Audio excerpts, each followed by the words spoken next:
Good morning. Hope you're doing well today on this beautiful day God has given us. And I pray today that He will richly bless you and keep you and help you as you go through this day.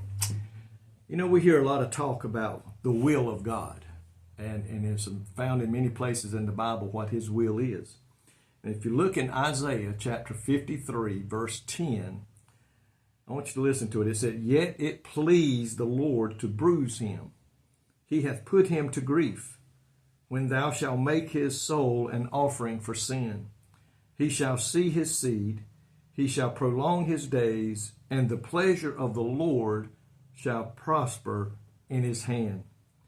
When we define the will of God, in general, what it means, the Bible refers to the will of God in three different ways, three different senses. In some passages, the will of God is another way of saying the law of God. And David, in Psalms chapter 40, verse 8, he parallels the phrase, "thy law," with "thy will." Okay, so we look in the phrase, "the will of God," is also used to designate anything that God expressly desires. This may properly be called the perfect will of God. And what this means, for example, it is God's will that everyone be saved. That's His will. The Bible says, it's His desire that everyone would come to the knowledge of the saving grace of God.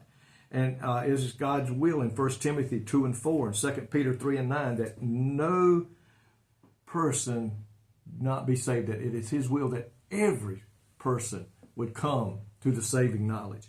This truth does not mean that everyone will be saved, but that God desires that person to be saved. He's not going to force it on nobody. It is left up to us today that we have that freedom of choice to choose to invite the Holy Spirit into our life, ask for forgiveness of our sins, or to reject it and refuse it. While it is God's will, it is still up to us to choose.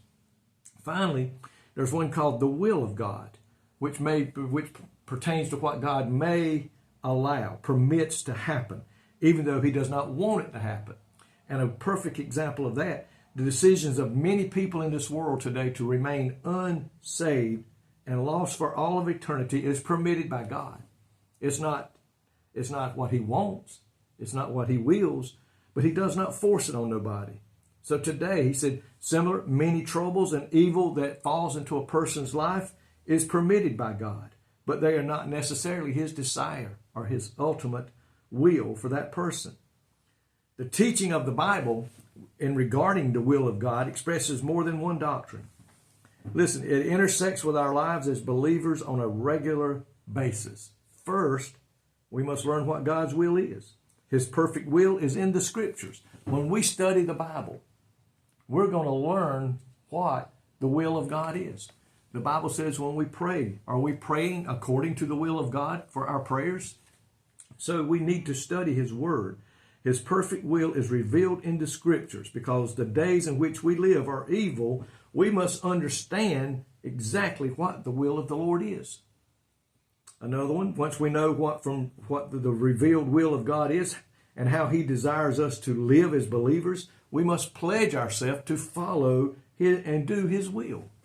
We don't have to sit here guessing what can I do and can't do. We don't have to sit here and guess, is this okay or is this not okay? Folks, if we get in here and study this, we'll know what's right and we'll know what's wrong. We'll know what God permits and what He doesn't permit. Believers are called to pray that God's will may be done. We must sincerely desire God's perfect will and intend to fulfill it in our lives and in the lives of our family. There is the will of God, and we need to know that. We need to study so that we'll know that we're doing what God's will is. So today, there is a will. There is a perfect will. And we need to know that, folks, today. I pray that you'll look at Isaiah 53 and 10, and you'll study throughout the Bible what God's will is. He said when we pray according to His will, we'll get answers to our prayers. So I think it means we need to study the Word and know God's will. Thank you, Lord, today, that You don't withhold any information that is vital in our lives to be lived for You and in our relationships to You. God, you tell us exactly what we can and can't do. You tell us where we need to be and where we don't need to be. And we're thanking you for that today. May we all understand the perfect will of God for our lives today. In Jesus' name I pray. Amen. May God richly bless you today is my prayer.